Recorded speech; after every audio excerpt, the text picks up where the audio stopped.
নমস্কাৰ মই এই ভিডিঅ'টো অসমৰ মুখ্যমন্ত্ৰী ডাঙৰীয়াৰ কাৰণে কৰিছোঁ আৰু এই ভিডিঅ'টো মই কৰিছোঁ অসমৰ সন্মানীয় জলসম্পদ বিভাগৰ মন্ত্ৰী ডাঙৰীয়াৰ কাৰণে।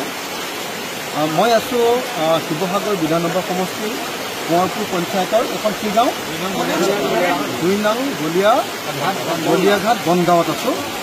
আপোনালোকে চাওক দিখৌ নদী এইটো মথাউৰিটোক আমি পকা কৰিছিলোঁ। এই মেইন ৰাস্তা এইটো মথাউৰি যদি এইটো মেইন ৰাস্তা, এই মথাউৰিটোৰ ওপৰেদি কেনেকৈ পানী বৈছে আপোনালোকে চাওক। আচল পুৰণা সেই পিছফালৰ মথাউৰিটো থাকি আহিলে, ইফালে আপোনালোকক পিছত দেখুৱাম। কিন্তু এইটো আপোনালোকে চাওক ৰাস্তাৰ ওপৰত এতিয়া কেনেকৈ পানী বৈছে। এয়া দিখৌ নৈ, এইটো গাড়ীখন আহি থাকোঁতেও কৰিব পাৰিছোঁ কেনেকৈ এইটো সব দিখৌ নৈ অৱস্থা। দিখৌ নৈ অৱস্থা। মই অলপ আগতে ইয়াৰ আগতে ভাটি বনগাঁৱলৈ গৈছিলোঁ। এইটো হ'ল কোঁৱৰপুৰ পঞ্চায়ত। এই কোঁৱৰপুৰ পঞ্চায়তত এইটো কোনটো জেগা আপোনালোকে ধৰিব পাৰিব, অসমৰ মানুহে সকলোৱে চিনি পাব।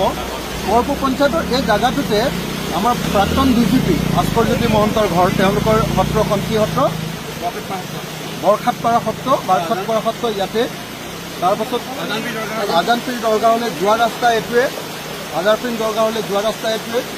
নন্দীগোপাল মহন্তৰ ঘৰ যিটো মানে তেওঁলোকৰ গোটেই সত্ৰখন বৰখাটপাৰা সত্ৰখনো ইয়াতে। মই চিনি পাবৰ কাৰণে আপোনালোকক কৈছোঁ।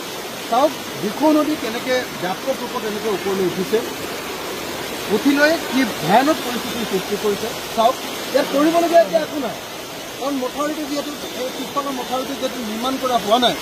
মই এই মথাউৰিটো নিৰ্মাণ কৰিবৰ কাৰণে অসমৰ মুখ্যমন্ত্ৰী ডাঙৰীয়াক দিখৌ নদীৰ সম্পূৰ্ণ মথাউৰিখিনি কমপ্লিট কৰিবৰ কাৰণে, দিচাং নদীৰ সম্পূৰ্ণ মথাউৰিখিনি কমপ্লিট কৰিবৰ কাৰণে আৰু দৰিকা নদীখনৰ বানপানীৰ পৰা ৰক্ষা কৰিবৰ কাৰণে মই বাৰম্বাৰ অসম বিধানসভাত কৈছিলোঁ। অসমৰ মুখ্যমন্ত্ৰী ডাঙৰীয়া, অসমৰ জলসম্পদ মন্ত্ৰী পীযুষ হাজৰিকা ডাঙৰীয়াক মই বাৰম্বাৰ কৈছিলোঁ। এইমাত্ৰ আপোনালোকক দেখুৱাইছোঁ যে কেনেকুৱা পৰিস্থিতি। এইটো পকা ৰাস্তা, গাড়ী আহি আছে দেখিছে, পকা ৰাস্তা। এই পকা ৰাস্তাটোৰ ওপৰেদি কেনেকুৱা ধৰণৰ পানী বৈ আছে আপোনালোকে নিশ্চয় দেখিছে। মই এইটো অসমৰ মুখ্যমন্ত্ৰী ডাঙৰীয়াৰ কাৰণে ভিডিঅ' বনাইছোঁ। মুখ্যমন্ত্ৰী ডাঙৰীয়াক এই ভিডিঅ'টোৰ জৰিয়তে মই দেখুৱাব খুজিছোঁ যে আজিৰ দিনটোত আমাৰ শিৱসাগৰ সমষ্টিৰ অৱস্থা কেনেকুৱা। আমি বানমুক্ত অসমৰ কথা কওঁ চৰকাৰে, কিন্তু আজিৰ পৰিস্থিতিত আমাৰ মানুহৰ অৱস্থা চাওক। মই অলপ আগতে কেনেকৈ এই মথাউৰিৰ ওপৰেদি পানী বৈছে আৰু মানুহৰ ঘৰলৈ কেনেকৈ পানী সোমাইছে আপোনালোকক দেখুৱাবৰ কাৰণে মই অনুৰোধ কৰিম। আপোনালোকে আগলৈ গৈ দেখুৱাই লওক।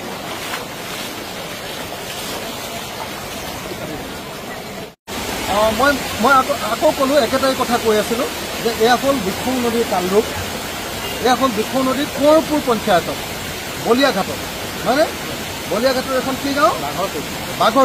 বাঘৰ চুকত এই পৰিস্থিতি কেনেকৈ মানুহৰ ঘৰলৈ পানী সোমাইছে আপোনালোকে নিজে চাওক। মই অসমৰ মুখ্যমন্ত্ৰী ডাঙৰীয়াক দেখুৱাবৰ কাৰণে এইটো ভিডিঅ' বনাইছোঁ।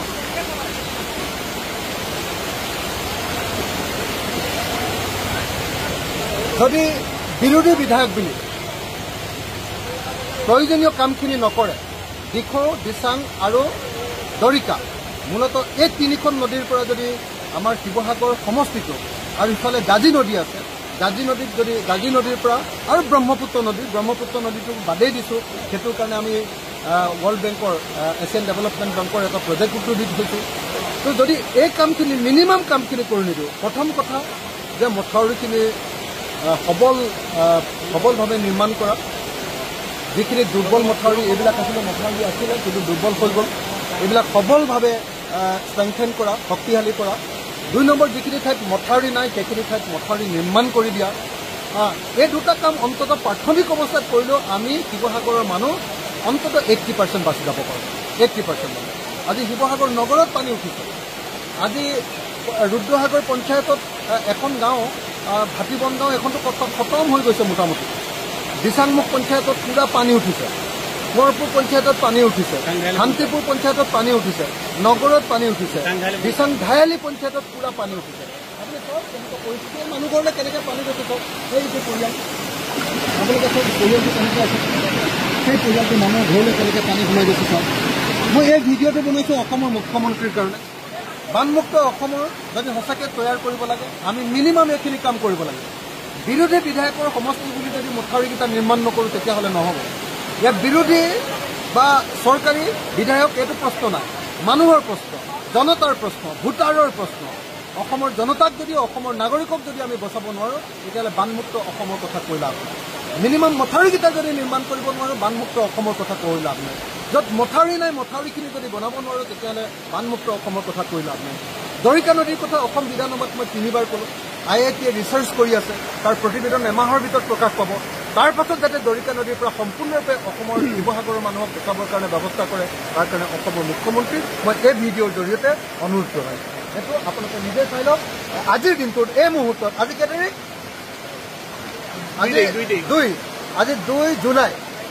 আজি 2 জুলাই নহয় জানো? আজি 2 জুলাই 2024 আজিৰ এইটো শিৱসাগৰ সমষ্টিৰ কোঁৱৰপুৰ পঞ্চায়তৰ এই পৰিস্থিতিত মই অসমৰ মুখ্যমন্ত্ৰী ডাঙৰীয়াক এই কথাখিনি উপলব্ধি কৰি অসমৰ জলসম্পদ মন্ত্ৰী ডাঙৰীয়াক এই কথাখিনি বুজি লৈ ব্যৱস্থা গ্ৰহণ কৰিবৰ কাৰণে আহ্বান জনাইছোঁ।